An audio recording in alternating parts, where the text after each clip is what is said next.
දේශනාව පැවැත්වීම සඳහා මේ උතුම් ධම්සභා මණ්ඩපයට වැඩමවා වැඩ සිටින කහපොළ ශ්‍රී සද්ධර්මාරාම මහා විහාරය, මරදන්කල්ල, කරුණාගල, චිත්ත විවේකාරාම යන උභය විහාරාධිපති කම්මඨානාචාර්ය පූජනීය තපෝවනයේ අරිය දජ අපේ ගෞරවනීය පින්වත් ස්වාමින් වහන්සේ අප හැමදෙනාම එක්ව සාදුනාද පවත්වමින් ධම්සභා මණ්ඩපයට පිළිගනිමු. සාදු සාදු සාදු. සදහවත්නි මේ උතුම් වූ සද්ධර්ම දේශනාව සදැහැති ඔබ වෙනුවෙන් ලෝපුරා සංනිවේදනය කරන්නට අද දින දායකත්වයෙන් කටයුතු කරනවා කිරිපත්කොට සහ කඩවත පදිංචි සදැහැති කල්යාණ මිතුරයන් පිරිසක් බව ඔවුන් සඳහන් කර තිබෙනවා. සමන්ත චක්කවාලේසු අත්‍රා ගච්ඡන්තු දේවතා සද්ධම්මං මුනි රාජස්ස සුනන්තු සග්ග මොක්කදා ධම්මස්සවන කාලෝ අයං බදන්තා ධම්මස්සවන කාලෝ අයං බදන්තා ධම්මස්සවන කාලෝ අයං බදන්තා නමෝ තස්ස භගවතෝ අරහතෝ සම්මා සම්බුද්දස්ස නමෝ තස්ස භගවතෝ අරහතෝ සම්මා සම්බුද්දස්ස නමෝ තස්ස භගවතෝ අරහතෝ සම්මා සම්බුද්දස්ස සද්ධා බුද්ධ සම්පන්න කාරුණික පින්වත්නි පින්වත් සියලු දෙනාම සූදානම් වෙන්නේ ලෝතර බුදුරජාණන් වහන්සේගේ ශ්‍රී මුඛයෙන් වදාළ උතුම් ශ්‍රී සද්ධර්මයේ විදක් ශ්‍රවණය කරන්නට ඒ තුළින් උපදවා ගන්න කුසල ශක්තියෙන් තම තමන්ගේ බලාපොරොත්තු අරමුණු ඉෂ්ට සිත කර ගන්නට බලාපොරොත්තු වෙනවා. දායකත්වයේ දරන්නේ කිරිබත්චර හා කඩවත පදිංචි සදැහැති කල්යාණ මිතුරයන් පිරිසක් විසින්.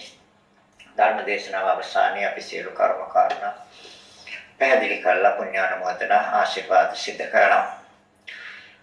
දීර්ඝ කාලයක් පුරාවට දේශනා කරගෙන යනු ලබන සසරෙන් නිවනට කියන මාතෘකාව යටතේ මේ දේශනා මාලාව සිද්ධ කරන්නේ. දැන් දේශනා කරන්නේ කාංකා විතරණ විසුද්ධි.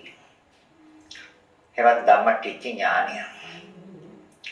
තථාගතයන් වහන්සේගේ ඥාන 73යි. ඒ 73න් කීපයක් අපට පදවන්න බෑ. සාධාරණ ඥාන.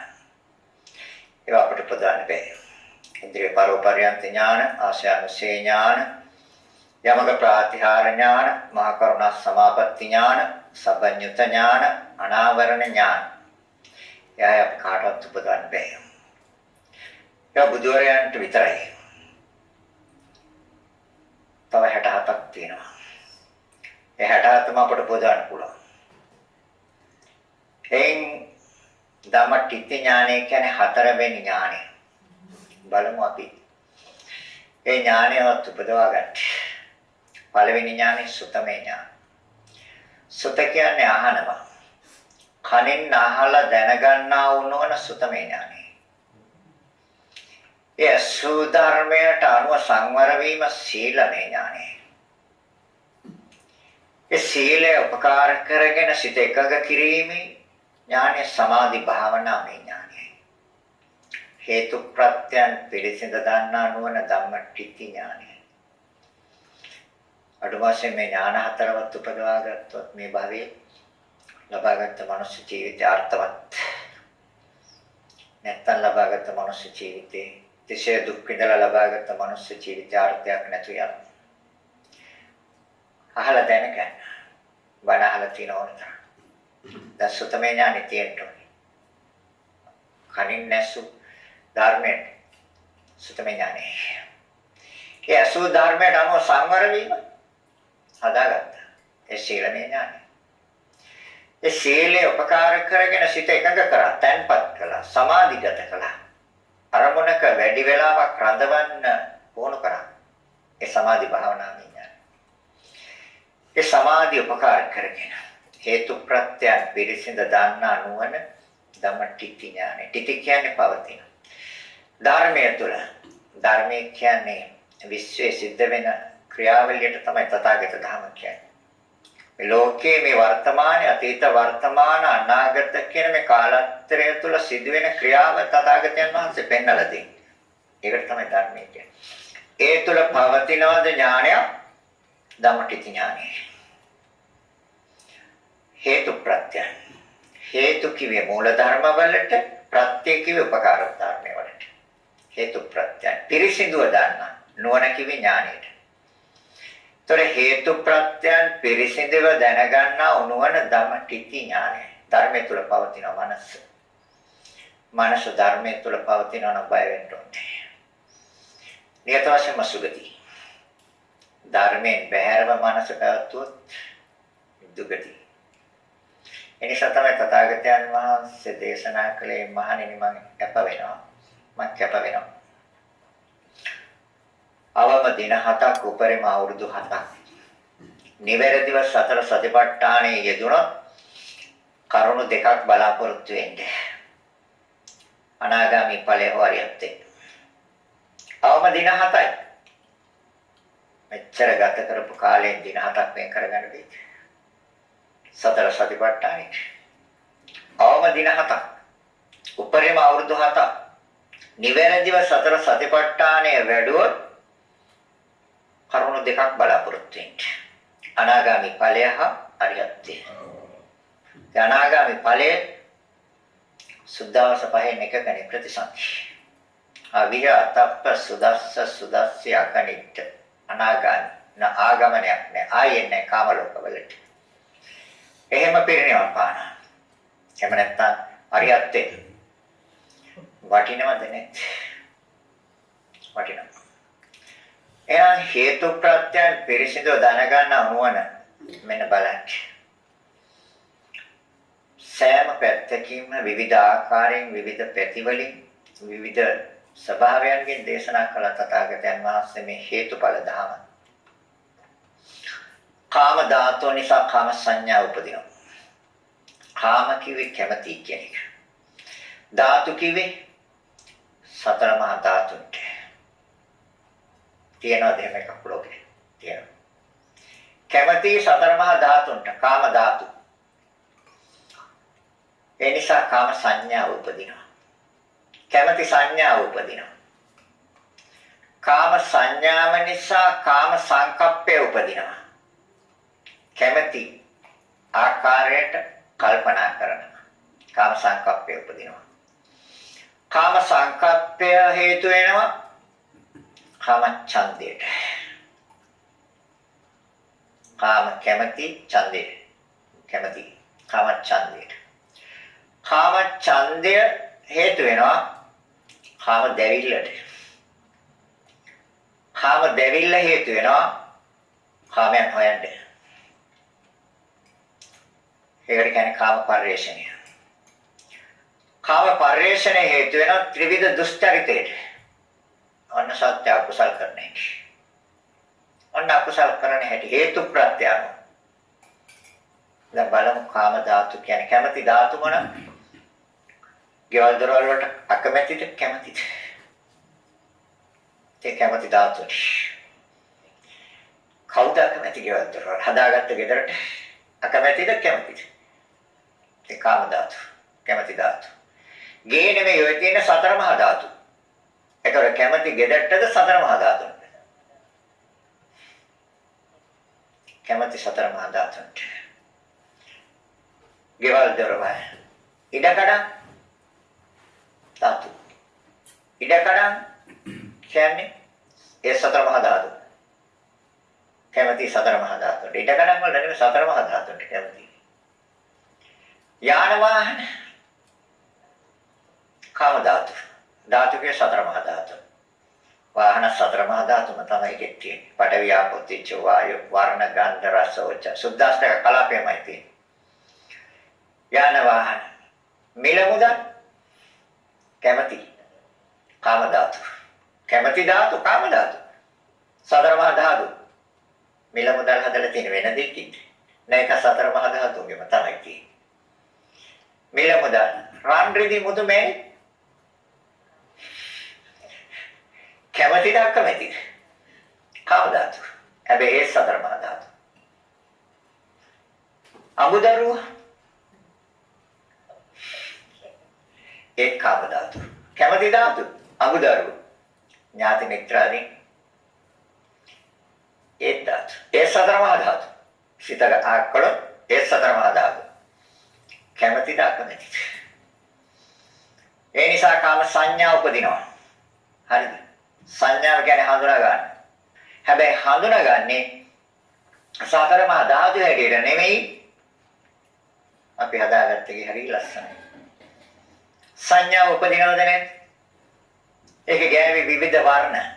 වර්ණ කියන්නේ සංඥා. සතර මහා ධාතු පාට කළා පෙන්වන්නේ නෙවෙයි. සතර මහා ධාතු එක එක හැඩ කළා පෙන්වනවා අපට. පෙත්තලි වශයෙන්, දික් වශයෙන්, කෙටි වශයෙන්, රවුම් වශයෙන්, වර්ණ වශයෙන් කහ පාට, නිල් පාට, රතු පාට, සුදු පාට ආදී වශයෙන් වර්ණ ගන්නල සංඥාවෙන් ගන්න වර්ණේ. ඒතර කාම ධාතු නිසා කැමැති සතර මහා ධාතු නිසා කැමැති සංඥාවල් උපදිනවා. උපදිනවද නැද්ද? ඒතර කාම ධාතු කියන්නේ සතර මහා ධාතු, කාම සංඥා කියන්නේ නාම ධර්මයක්. සතර මහා ධාතුන්ට කියේ රූප ධර්මයක්. ඒතර ගෙවල් දොරවල් යාන වාහන ඉඩකඩම් මිල මුදල් රන් රිදී මුතු මැණික් අමුදරුවන්ගේ සිතයින් කොළොත් ඥාති මිත්‍රාගේ සිතයින් කොළොත් සියල්ල සතර මහා ධාතු. ඒ සතර මහා ධාතු එතකොට අර කාම සංඥා කියන නාම ධර්මයේ උපදවන්න ප්‍රත්‍ය වුණාද නැද්ද? ප්‍රත්‍ය කියන්නේ උපකාර වුණා, පිළිට වුණා, උදව් වුණා. කාම ධාතු නිසා කාම සංඥා උපදිනවා. ඒතර සතර මහා ධාතු නිසා සිත් ටිකක් හැදෙනවා. පුජ්‍යල ගැන කතා කරන්නේ. ඇයි? නැති දෙයක් ගැන කතා කළ වැඩක් නැහැ. තියෙන දෙයක් ගැන කතා කරන්නේ. නිස්සත් ඉච්චීව. සත්‍යෙක් නැහැ, පුජ්‍යලෙක් නැහැ. එහෙනම් තියෙන දෙයක් ගැන ඕනේ කතා කරන්නේ. එහෙනම් රූපේ නාමයට ප්‍රත්‍යද? සතර මහා ධාතු ගෙවල් දරවල් කියන්නේ. එතකොට ඒක රූප අර සිතවිල්ල උපදවන්න ප්‍රත්‍ය වුණාද? ඒක රූපේ නාමයට ප්‍රත්‍ය. මම ගත්තද සංඥාව? මම සංඥාවක් ගත්තා කියනකොටම දිටි. වැරදි දර්ශනය. හේතුඵලද? සමාධිටි. තේරෙනවද කියපේක? පැහැදිලි වුණේ? මිත්‍යා දිට්ඨියෙන් ගන්නත් පුළුවන්. මගේගේ මිත්‍යා දිට්ඨි. මගේ කියන්න බෑ. සතර මහා ධාතුන්ගේ ශරීරය සතර මහා ධාතුන්ගේ ගේ සතර මහා ධාතු. එහෙනම් මේ රූප ධර්මයන් මේ කාම සංඥා කියන නාම ධර්මයන් උපදවන්න ප්‍රත්‍ය වුණාද නැද්ද? උපකාර වුණාද නැද්ද?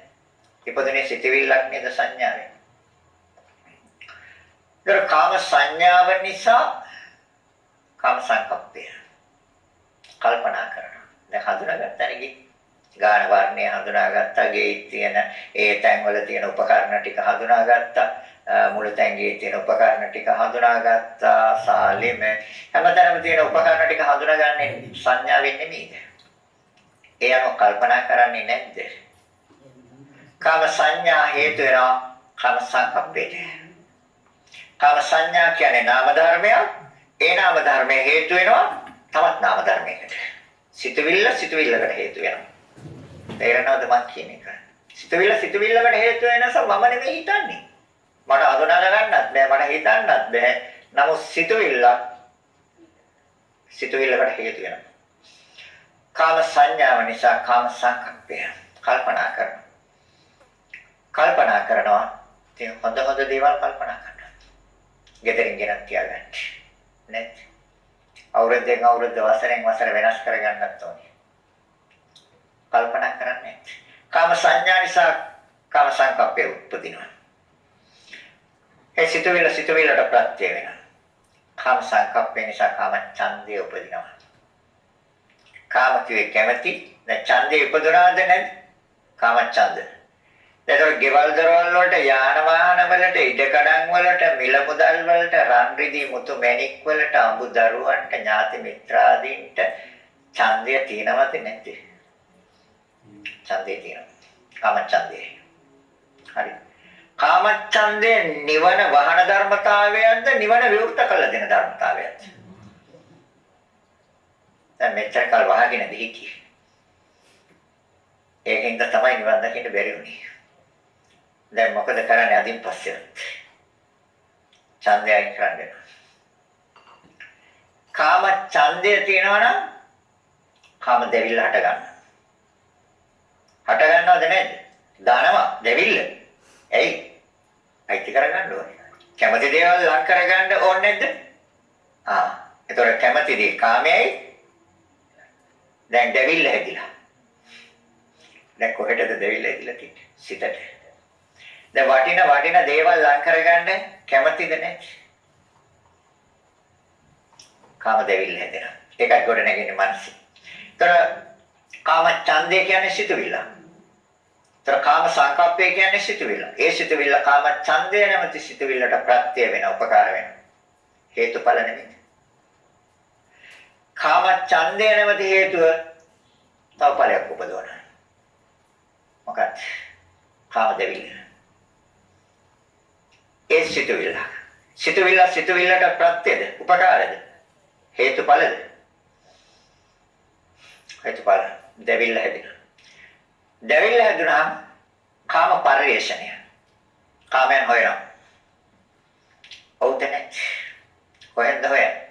මනසින්. කාම පරිේශණය එක සිතේ ගොඩ නැගෙන සිතුවිල්ලක් නාම ධර්මයක්. ත්‍රිවිධ දුස්තරිතේම කරනවා. කයනොත් අකුසල් කරනවා. වචනයනොත් අකුසල් කරනවා. සිතනොත් අකුසල් කරනවා. හොඳයි ඒක. දැන් කාම ධාතු හොඳයි. තේනාතරික. කොච්චර කිව්වත් අතහරින්නේ. ගෙවල් දොරවල් දාත හරින්න කැමතිද? නැහැ. කොච්චර කිව්වත් අතහරින්නේ. අල්ලගෙන ඉන්නේ. කොහෙන්ද අල්ලන්නේ? මනසෙන්. ඒක සිතුවිල්ල. එතකොට මේ රූප ධර්මයන් නාම ධර්මයන්ට ප්‍රත්‍ය විසක් තමන් ඒවා අල්ලගෙන තින්නේ මනසෙන් අල්ලන් ඉන්නේ. මනස කියන්නේ නාම ධර්මයක්. රූප ධර්මයන් අල්ලගෙන ඉන්නවා, ග්‍රහණය කරගෙන ඉන්නවා. ඒක රූප උපාදානස්කන්ධය. රූපේ උපාදාන කරන්නේ ඉන්නවා. ඒක උපාදාන කරගත්තොත් දුක්ඛ රූප උපාදානස්කන්ධ දැන් කැමැත්තෙන්ම නේද දුක ලං කරගත්තේ. කැමැත්තෙන් දුක ලං කරගත්තා. එතකොට රූපේ නාමයට ප්‍රත්‍ය වුණා. එතන ඉඳලා නාමයට ප්‍රත්‍ය වුණාද නැද්ද? එතකොට කෙනෙක්ද ගෙවල් වලට කැමති? කෙනෙක් කැමති වෙලාද ගෙවල් දොරවල් වලට, යාන වාහන වලට, ඉඩකඩම් වලට, මිල මුදල් වලට, රන් රිදී මුතු මැණික් වලට, අඹදරුවන්ට. අඹදරුව කියන්නේ සතර මහා ධාතු. ඒගොල්ලන්ට සිතක් හා සිතුවිලි තියෙනවා. ශරීරයේ සතර මහා ධාතු. එහෙනම් දැන් පැහැදිලිද හේතුඵල? දැන් එහෙනම් ගෙවල් දොරවල් වලට තියෙන සිතුවිලි ටික අයින් කරොත් මොකද කරන්නේ? අද පුළුවන් කරන්නේ.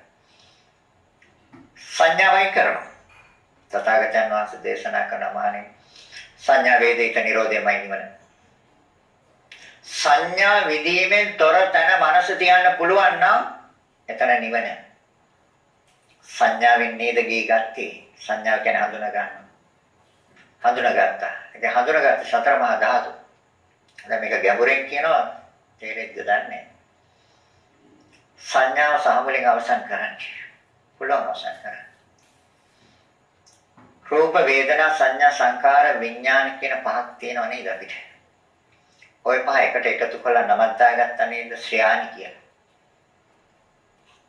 රූපස්කන්ධේ ශ්‍රයාණි ඉන්නවද වේදනාස්කන්ධේ ඉන්නවද සංඥාස්කන්ධේ ඉන්නවද සංස්කාරස්කන්ධේ ඉන්නවද විඥානස්කන්ධේ ඉන්නවද?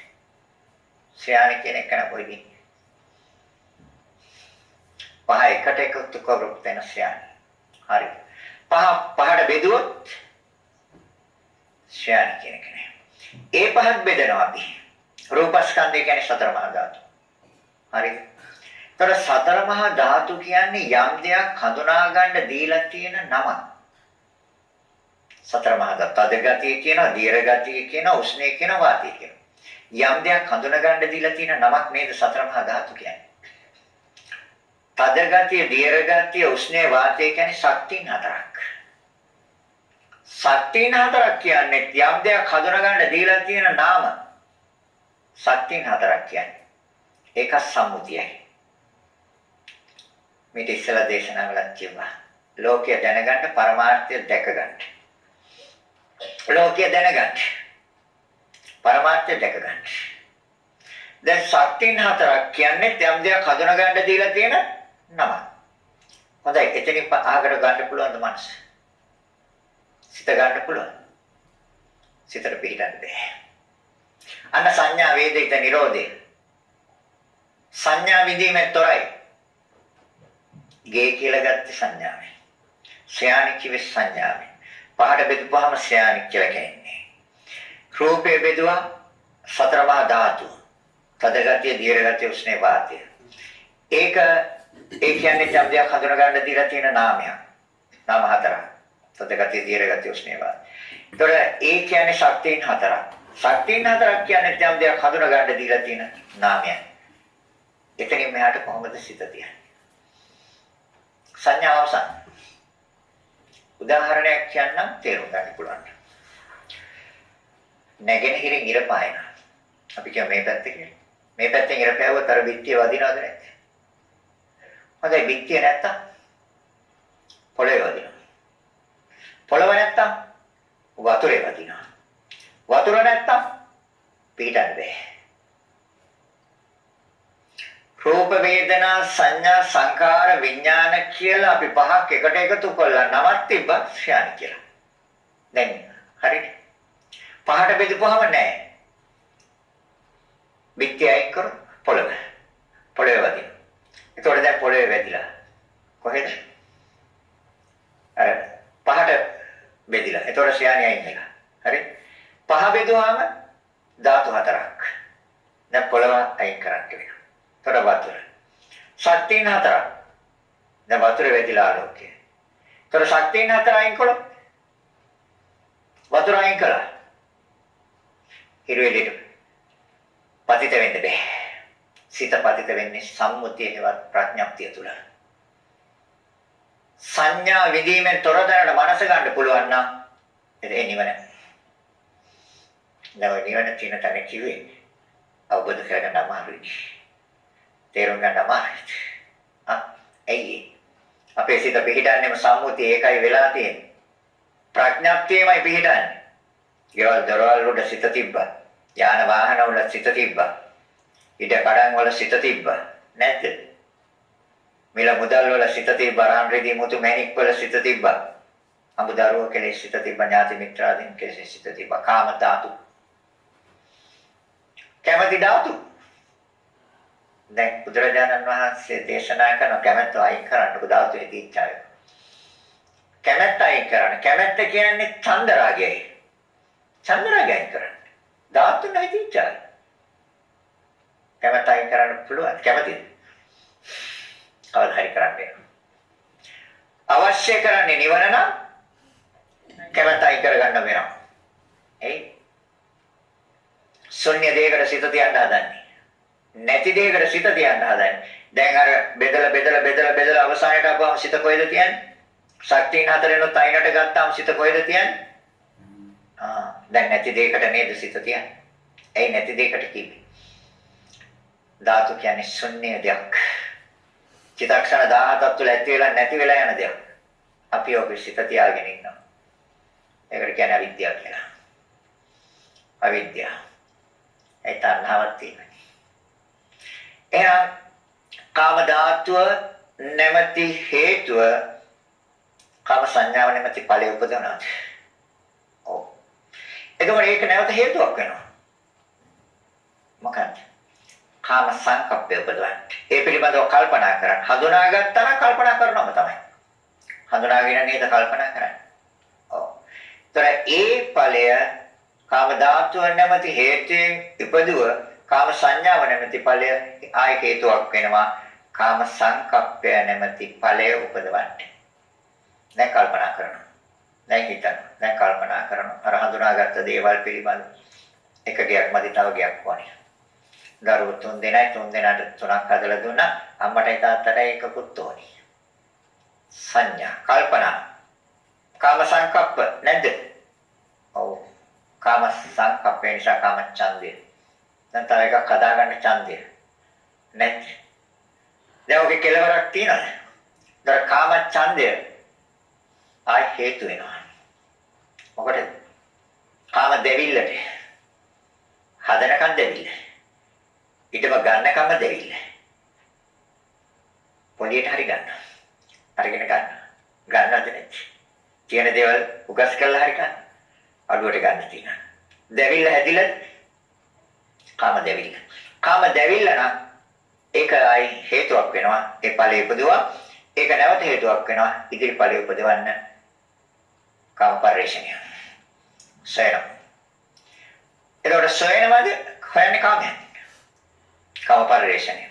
හොයනමද සත්තුත් මරණ හොරගම් කරන වැරදි කාමසේනයන් කරන බොරු කියනවා කේලම් කියනවා පරුෂ වචන කියනවා වැඩ කරන නැති වචන කතා කරනවා කේලම් කියන සෑම සියලුම පව් දස කුසල් පස්පව ඔක්කොම කරනවා සමාන ඔක්කොම නෙමෙයි ධර්මයේ යම් තාක් දුරට තේරුම් ගත්ත අය ඒවෙන් වැළකීලා ඉන්නවා හැබැයි කාමය හොයනවා කාමච්ඡන්දේ නැද්ද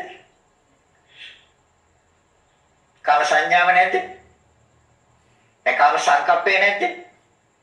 ඉතින් අයින් කරගන්න කොසිත ඕකේ. ඇයි ඔක තුල තව දුරටත් සිත පවත්න්නේ? ඒක කාම ඡන්දේ තියෙනවා, කාම සංඥාව තියෙනවා, කාම සංකප්පේ තියෙනවා, කාම දෙවිල්ල. කාම පරිශ්‍රණය. කාමයන් වෙනවා. එතකොට දැන් හොඳින් ලබා ගන්න බැරි වුණත් ඒක නෙවෙයි. වෙඩි තියාගන්න. මංකොල්ල කන්නේ. මොකටද ඒක? ලබා ගන්න. කාමය. හොයන. එතකොට හොඳ විදියටත් හොයනවා. ඔව්. දැන් හොඳ විදියට හොයන එක කියන්නේ නරකයි කියන්නේ හොඳ විදියට රැමක් ලබාගෙන ජීවත් වෙන්න බුදුරජාණන් වහන්සේ පා කියලා නෑ නේ. හැබැයි අර දෙවිල්ල නම් නවත්ත ගන්න වැරදි ආකාරයෙන් හොයනවා. එතකොට සිත අකුසලයට යනවද? එහෙනම් දැන් අකුසල කරන්නේ නොදැන නේද? එතකොට හේතුඵලද? ඔව් දැන් ඔන්න එකෙන් අයින් කරන්න පුළුවන්. මොකෙන්ද අයින් කරන්නේ? චන්දරාගය එක. ඡන්දේ කියන්නේ කැමැත්ත, රාගය කියන්නේ ඇලෙනවා. මොනවාටද? ගෙවල් දොරවල් වලට තියෙන කැමැත්ත අයින් කරන්න. වැඩන්නේ. කාම ධාතු. ඉඩකඩම් වලට තියෙන කැමැත්ත අයින් කරන්න.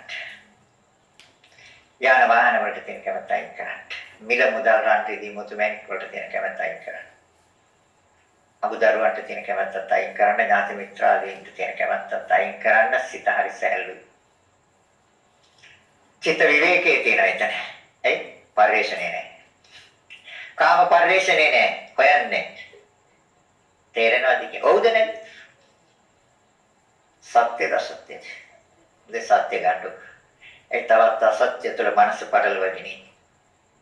දැන් පැහැදිලිද හේතුඵල. මේ එක පැත්තකින් හේතුඵල දේශනා කරේ ලෝතර බුදුරජාණන් වහන්සේ. අපි ගිය සතියේ කතා කළේ චක්ක ප්‍රසාද රූප, සෝත ප්‍රසාද රූප, ගාන ප්‍රසාද රූප, ජීව ප්‍රසාද රූප, කාය ප්‍රසාද රූප කියන ප්‍රසාද රූප පහ හේතුඵල ධර්මයන් අනුව සකස් වෙන ආකාරය අපි ගිය සතියේ කතා කරා. එහෙනම් අද කතා කරනවා බාහිර රූප ගැන. කතා කරන්නේ රූප, ශබ්ද, ගන්ධ, රස කියලා හතරක් තියෙනවා. ඒ හතර හේතුන්ගෙන්ම තමයි හටගන්නේ. බාහිර රූප හටගන්නේ සතර මහා ධාතුන්ගෙන්මයි. හැදිලා තියෙන දේ සතර මහා ධාතු. අපි කියමු ගහක් ගත්තා කියලා. ගහ සතර මහා ධාතු. ගහ සකස් වෙන්න උපකාර කරන පොළවේ රසයත් සතර මහා ධාතු. තේරෙනවද? රූප. බාහිර ශබ්දය සතර මහා ධාතු. බාහිර ගන්ධය සතර මහා ධාතු. බාහිර රසයත් සතර මහා ධාතු. ඒවත් සුද්දාෂ්ටක කලපේ. ඊට පස්සේ තියෙනවා භව රූප දෙකක්. අපි 201ක් පිළිබඳව පරිශ්‍රණය කරන්නේ. නාම රූප වශයෙන් වෙන් කරගන්නත් 201ක් බෙදුවා. පෞගේ දේශනාවල ඇහුවනේ. නාම රූප වශයෙන් බෙදුවා. තිබුණේ නාම රූප දෙකක් නේද? වෙන දෙයක් හම්බුන්නේ නාම රූප දෙකක් තියෙන. එච්චරයි ලෝකේ තියෙන්නේ. එහෙනම් භව රූප දෙකක් තියෙනවා. ස්ත්‍රී භව රූප, පුරුෂ භව රූප.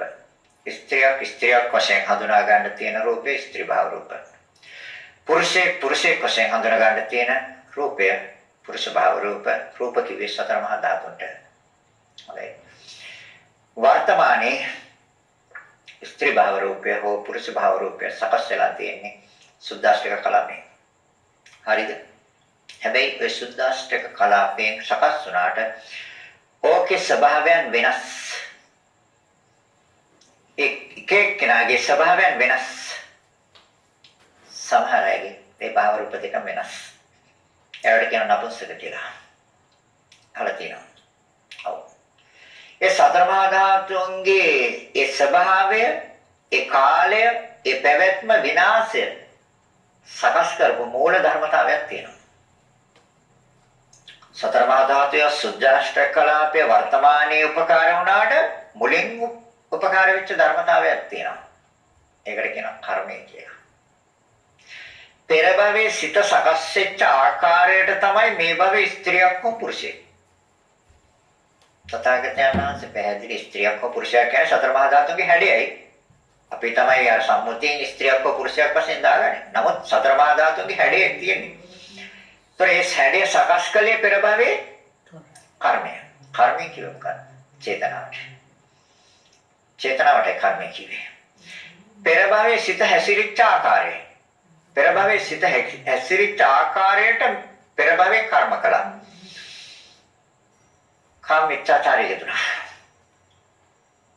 බුදුරජාන් වහන්සේ දේශනා කරනවා යම් පුරුෂයෙක් ඒ තුන්වෙනි ශික්ෂාපදේ කැඩුවාද එයා ඊගා භවයේ උපදින්නේ.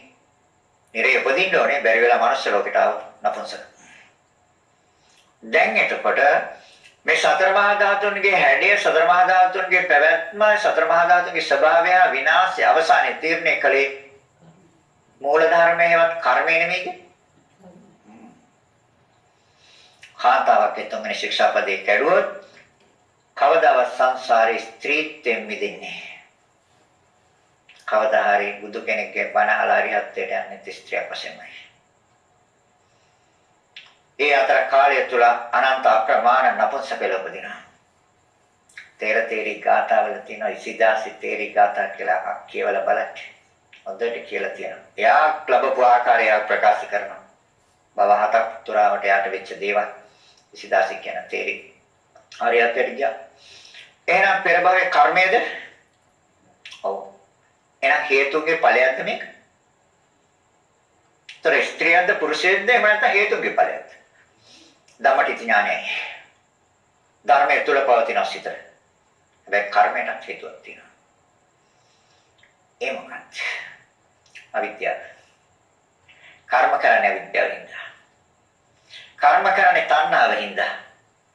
කර්ම කරන උපාදානෙන්ද? දැන් අවිද්‍යාව තියෙනවා. තාම තෘෂ්ණාවක් තියෙනවා. තණ්හාව තියෙනවා නම් උපාදානයක් තියෙනවා. උපාදාන කියන්නේ තදින් ගන්න. තණ්හාව කියන්නේ ඇලෙනවා. අවිද්‍යාව කියන්නේ තේරෙන්නේ, වැටහෙන්නේ, දන්නේ, නොදන්නාකම, නොතේරෙනකම, නොවැටහීම, මුලා, අනවබෝධය. ඒ නිසා තමයි කර්ම කරන්නේ. හරිද? ඒකට අවිද්‍යාව, තණ්හා, උපාදාන කියන්නේ නාම ධර්ම. කර්ම කියන්නේ නාම ධර්ම. අවිද්‍යාව, තණ්හා, උපාදාන කියන්නේ සිත සකස් වෙන ආකාරයයි. ඒ සිත සකස් වෙන ආකාරය උපකාර වෙනවා කර්ම නැමැති සිත සකස් කරන්නේ. කර්ම ගොඩනගන්නේ කොහෙද? සිතේ. ඔව්. එතකොට අවිද්‍යාව කියන නාම ධර්මය, තණ්හාව කියන නාම ධර්මය, උපාදානය කියන නාම ධර්මය, කර්ම කියන නාම ධර්මයට ප්‍රත්‍යද නැද්ද?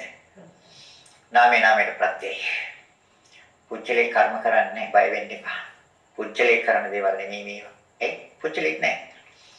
එහෙනම් ඒ නාම ධර්මයන් අර ඉදිරි නාම ධර්මයට ප්‍රත්‍යද? එතකොට ඒ කර්ම නැමැති නාම ධර්මයන් අවිද්‍යාව නැමැති හේතුන්ගේ ඵලයක් හැටියට, තණ්හාව නැමැති හේතුන්ගේ ඵලයක් හැටියට, උපාදානය නැමැති හේතුන්ගේ ඵලයක් හැටියට ඉපදුනාට එයා ශරණෙන් හේතුවක් වෙනවා අර ස්ත්‍රී භාව රූපය පැටලන්න.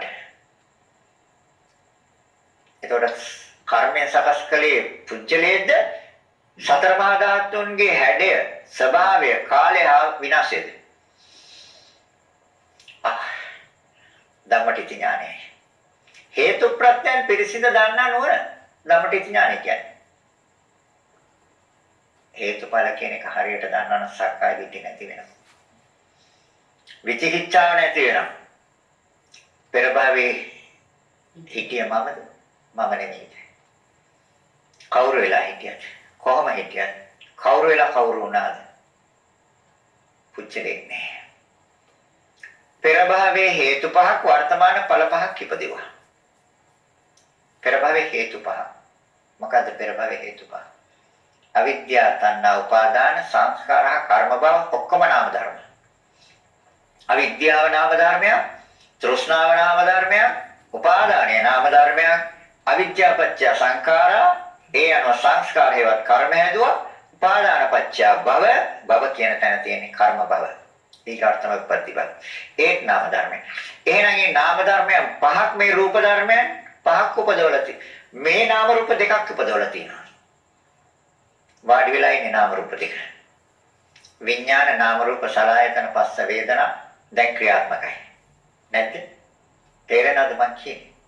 එහෙනම් හේතුඵලද? ධම්මටි ඥානය.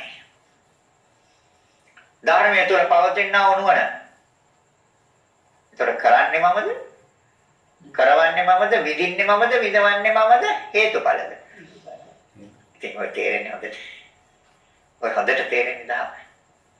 බුද්ධිමත්. බුදුරජාණන් වහන්සේ දේශනා කළා මානෙනි මගේ ධර්ම ඥානවන්තයන්ටයි. අඥානයට නෙමෙයි. ඔය සියලු දෙනා ඥානවන්ත කියනකොට තේරෙන්නේ ඒකයි. තේරෙනවද පැහැදිලිද? එහෙනම් අවිද්‍යාවට හේතුවක් තියෙනවා. මොකක්ද? ආශ්‍රව. කාමාශ්‍රව, භවආශ්‍රව. ආශ්‍රව කියන්නේ කාම ආශ්‍රව. කාම ධාතු දැන් ඉස්සෙල්ලා කිව්වා. කාමාශ්‍රව, භවආශ්‍රව, ditthyaශ්‍රව. ආශ්‍රව කියන්නේ ඇලෙනවා කියන එක. ඇලෙනවා කියන්නේ චන්දරාගය. චන්දරාගය කියන්නේ නාම ධර්මයක්. එතකොට චන්දරාගය නැමැති නාම ධර්මය එවත් ආශ්‍රව ධර්මය අවිද්‍යාව නැමැති නාම ධර්මයට ප්‍රත්‍යයයි. උපකාරයි. නාමයට ප්‍රත්‍යයයි. ඒ අවිද්‍යාව නැමැති නාම ධර්මයේ සංස්කාර නැමැති නාම ධර්මයන්ට ප්‍රත්‍යයයි කර්ම සංස්කාර. ඒ කර්ම තොර අවිද්‍යාව, තණ්හා, උපාදාන ඒ නාම ධර්මයන් ඉදිරි කර්ම නැමැති නාම ධර්මයන්ට ප්‍රත්‍යයයි. ඒ නාම ධර්මයන් භව රූප වලට ප්‍රත්‍යයයි. ස්ත්‍රියක් ඇදුවත් පුරුෂයෙක් ඇදුවත්. සම්මුති ලෝකේ ගන්න. සම්මුති ලෝකේ වෙන් කර ගන්න ඕනේ. මෙයා ස්ත්‍රියක් මෙයා පුරුෂයෙක් ආදී වශයෙන් වෙන් කර ගන්න ඕනේ නැත්නම් අපිට ජීවත් වෙන්න හම්බෙන්නේ නේ. බෑ අවුල් වෙනවා ලෝකේ. වෙන් කරගෙන තියෙන සම්මුතියෙන්. හැබැයි පරමාර්ථය දකින්න. පරමාර්ථය දැකීම තුළ බුදුරජාණන් වහන්සේ දේශනා කරපු ධහම තුළ මනස පවතිනවා. ඒ මොකක්ද? හේතුඵල ධහම තුළ. දැන් පැහැදිලිද කියපු එක? දැන් හේතුඵල ධර්මතාවයන් නෙමෙයිද තියෙන්නේ? ඉතින් ඕක නිතරම හිතන්න. ඵලය දන්නා නුවණට කියනවා අර ඵලය දන්නා නුවණ ඕනේ. හේතුව දන්නා නුවණ ඕනේ. ඒ හේතුවෙන්ම මේ ඵලය කියන නුවණ આવොත් ඒ තුන තුල පවතින නම් සිත නිර්ධමටි ඥානයයි. මේ සිත තමයි සෑම දෙයකටම මුල් වෙන්නේ. සිත නේද සෑම දෙයකටම මුල් වෙන්නේ. එහෙනම් භාව රූප දෙකක්. දැන් භාව රූප කියන්නේ සතර මහා ධාතුන්ගේ හැඩයක්, ස්වභාවයක්. ඒතකොට ඒකේ කාලය, ඒකේ පැවැත්ම විනාශය තීරණය කළේ පෙර භවයේ කර්මයයි. කර්මය කියවේ නාම ධර්මයන්. ඒතකොට නාම ධර්මයන් මේ රූප ධර්මයන්ට ප්‍රත්‍යයයි. නාම ධර්මයන්ට ප්‍රත්‍යයයි. ඒ නාම ධර්මයන් මේ රූප ධර්මයන්ට ප්‍රත්‍යයයි. ප්‍රවෘත්තියක් තියෙනවා. පැවැත්මක් තියෙනවා. ඒ පැවැත්ම තියෙන පුජ්‍යලයේද සත්‍යයේද නාම රූප දෙකේ. ස්ත්‍රී පුරුෂ භාවයේ හැබැයි ඒක පවත්වන්න සිතත් ඕනේ. නැත්නම් සිත බැහැර වුණොත් මේකේ මේ පවත්වන්න බෑ. පිළිගන්නවද? තේරෙනවද? භාව රූප දෙක ඊගාට තියෙනවා. හෘද වස්තු රූපය. හෘද වස්තුවක් තියෙනවද සෑම කෙනෙකුට? තියෙනවා. මොනෙන් හැදිලා තියෙනවා කියලා දිහිතන්නේ. සතර මහා ධාතුන්ගේ සුද්දාස්ත්‍රික කලාපයේ යොකි තියෙනවා. සුද්දාස්ත්‍රික කලාපයේ යොකි තියෙනවා. ඕකේ හටගන්ම පැවැත්ම ඔකේ ක්‍රියාකාරීත්වය හා විනාශය තීරණය කළේ කවුද? ඒ සතර මහා හෘදේ වස්තුව නැමැති සතර මහා ධාතුන්ගේ. ඔකේ හටගන්ම, ඔකේ පැවැත්ම, ඔකේ කාලය හා ඔකේ විනාශය තීරණය කළේ කවුද? අපි හදවත නම් මගේ. එහෙම නේදාගෙන හදවත මගේ. කර්මයටයි තියෙකක් ඔක. ඔක කර්මයටයි තියෙකක්. ඒ කර්මයටයි කියන්නේ. කර්මය කියන්නේ නාම ධර්මයක්. පෙර භවයේ කරපු කර්මයට අනුකූලව තමයි සකස් වෙලා තියෙන්නේ. ඒ නිසා තමයි කෙනෙක්ගේ හදවත පුංචි කාලේම දුර්වලයි. තේනවද නැද්ද? කෙනෙක්ගේ හදවත එවල තියෙන මාස 3ට. මාස 3ෙන් නවතින ක්‍රියාකාරීත්වය. නැද්ද? 6 මාසෙන් නවතිනවා. අවුරුද්දෙන් නවතිනවා. ඔය මැෂින් එක නවතුන ගමන් සිතට ලගින්න බෑ. සිත යනවා වෙන අරමුණක් අරගෙන තවත් තැනකට. ඔය මැෂින් එක වැඩ කරන තාක්කල් සිතට මේක ලගින්න පුළුවන්. එහෙනම් මේ සතර මහා ධාතුන්ගේ ක්‍රියාවක් නෙමෙයිද තියෙන්නේ? ඒ තුල සිත ලගිනවා. හાર્ට් එක නැවතිච්ච ගමන් සිත බහැරට යන තව අරමුණක් අරගෙන. එහෙනම් මේ හෘදේ වාස්තේ කාලය හටගන්ම තීරණය කළේ කවුද? පෙර භවයේ කර්මය. කර්මය කියන්නේ සිතුවිල්ලක් නේද? සිතුවිල්ලක් විතරයි කර්මය කියන්නේ නාම ධර්මයක්. ඒතර ඒකේ කාලය සමහර අයගේ හෘදේ වාස්තු අවුරුදු 80යි 90යි. හොඳට මැෂින් එක වැඩ බයිපාස් මොකුත් නැහැ. සමහරට අවුරුදු 30යි බයිපාස්. නැද්ද? ඇයි ඒ? ඒතර කොහෙන්ද කවුද මේක හදලා කවුද මේක වෙනස් කළේ? කවුද මේකේ කාලය තීරණය කළේ? කර්මයයි. බුදුරජාණන් වහන්සේ පැහැදිලිව දේශනා කළා මහණෙනි ඇස කර්මය, පුරාණ කර්මයක්.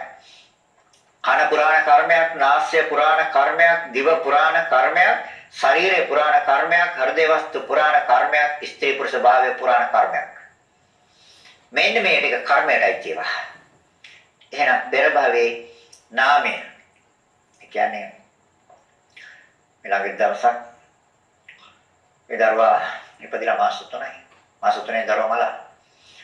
ඉපදිච්චම දරුවා දරුවට හුස්ම ගන්න අපහසුයි.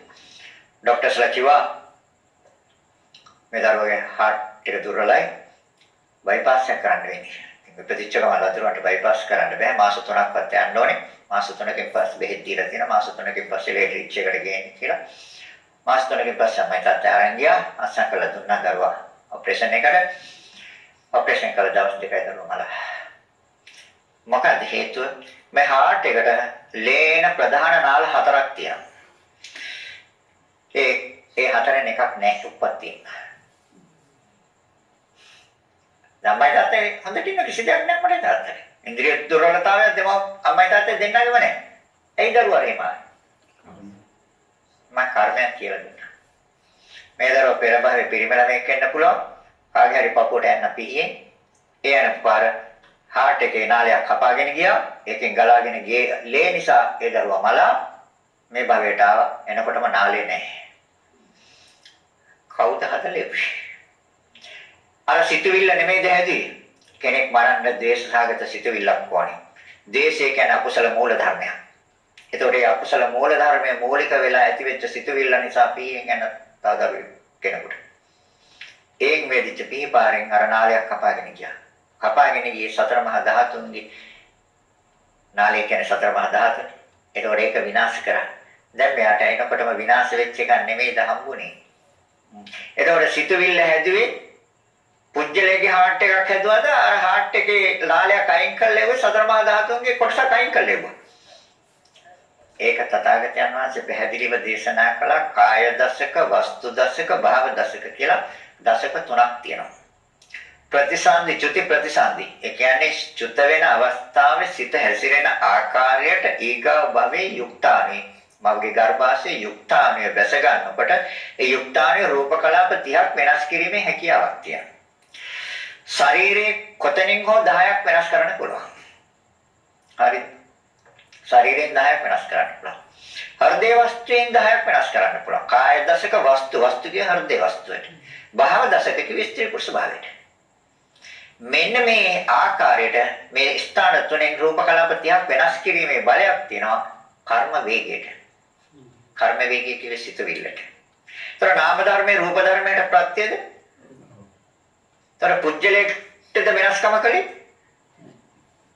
පුජ්‍යලයකට කර වෙනස්කම නැහැ. ඒතර අර දේශය කියන්නේ සිතුවිල්ලක් නේද? දේශය නැමැති සිතුවිල්ල ක්‍රියාත්මක කරා.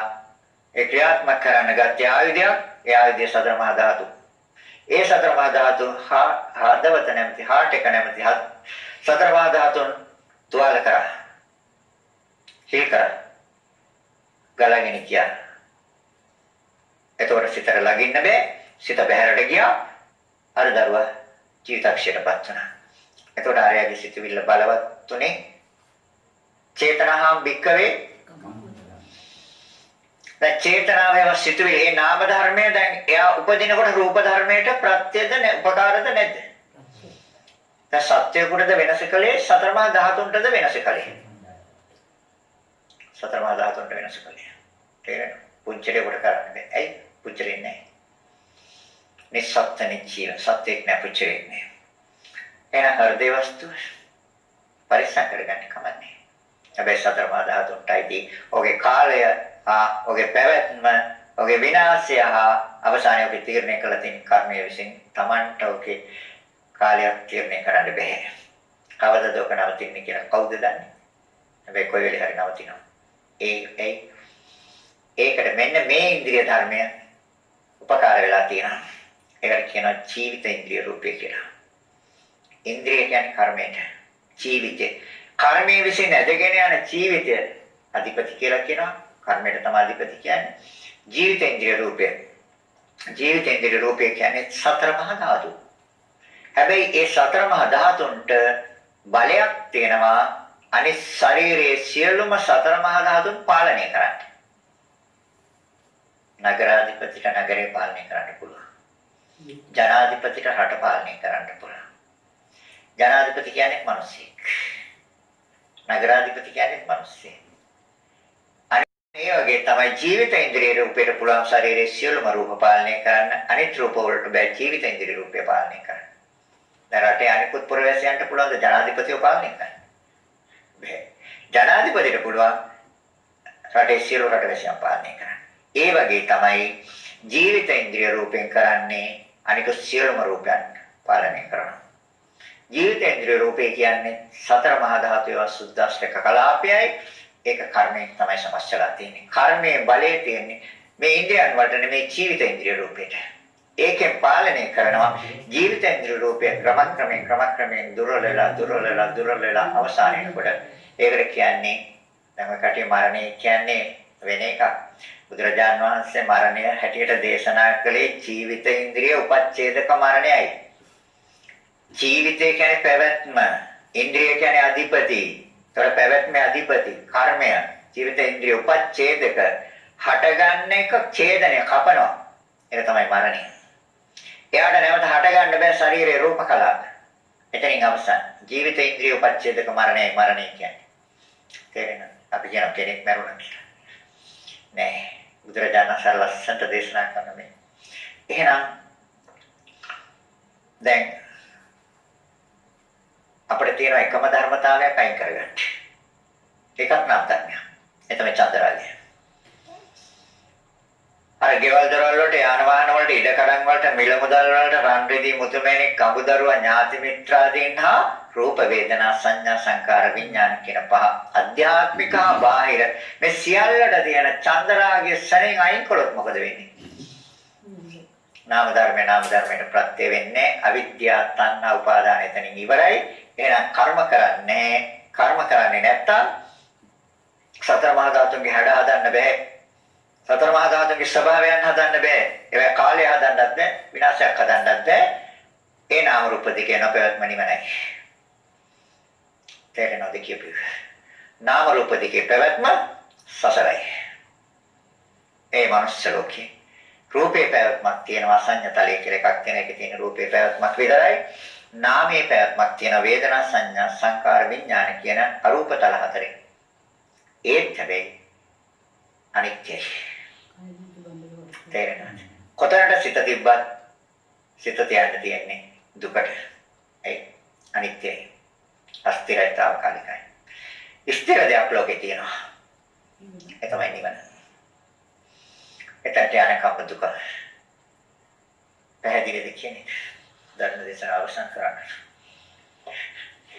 නාම රූප දෙක කොනොට ප්‍රත්‍ය වෙන්නේ. පුච්චලේකට වෙන දෙයක් නෑ බය වෙන්න එපා. දැන් මේ සමහර අය බය වෙනවා, මේ ගොඩාක් අය බය වෙනවා. අයියෝ එහෙනම් දැන් මේකේ ආයි පුනර්භවය පැවැත්මක් නැත්තම් එහෙම අයියෝ මට මොකද වෙන්නේ කියලා. ඉතින් මම කියලා කෙනෙක් ඉන්න වෙන්නේ මොකද කියලා දැනගන්න. මම කියලා කෙනෙක් නැහැනේ. එහෙම දාගෙන තියෙන දික්ටි. එහෙම වැරදි සිතුවිලි තියෙනවා. රූපේ ක්‍රියාකාරීත්වය නවතිනවා. විදීමේ ක්‍රියාකාරීත්වය නවතිනවා. හඳුනා ගැනීමේ ක්‍රියාකාරීත්වය නවතිනවා. සිත බලවත් වීමේවත් කර්ම සකස් වීමේ ක්‍රියාවලිය නවතිනවා. විඥානීය ප්‍රවෘත්තිය නවතිනවා. පැවැත්ම නවතිනවා. එතකොට කියන නිවුණා කියලා. ඒ තමයි නිවන. ඒවා ඇති වුණොත් ගිනි ගන්නම තමයි.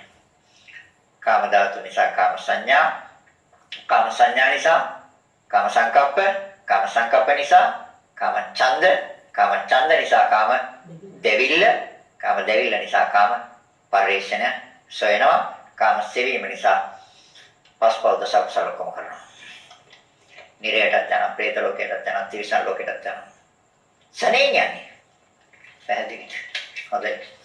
එහෙනම් අදාළ දේශනාව අවසන් කරනවා. දායකත්වයේ කිරිබත්ජරහ කඩවත පදිංචි සදැහැති කල්යාණ මිතුරයන් පිරිසක් විසින්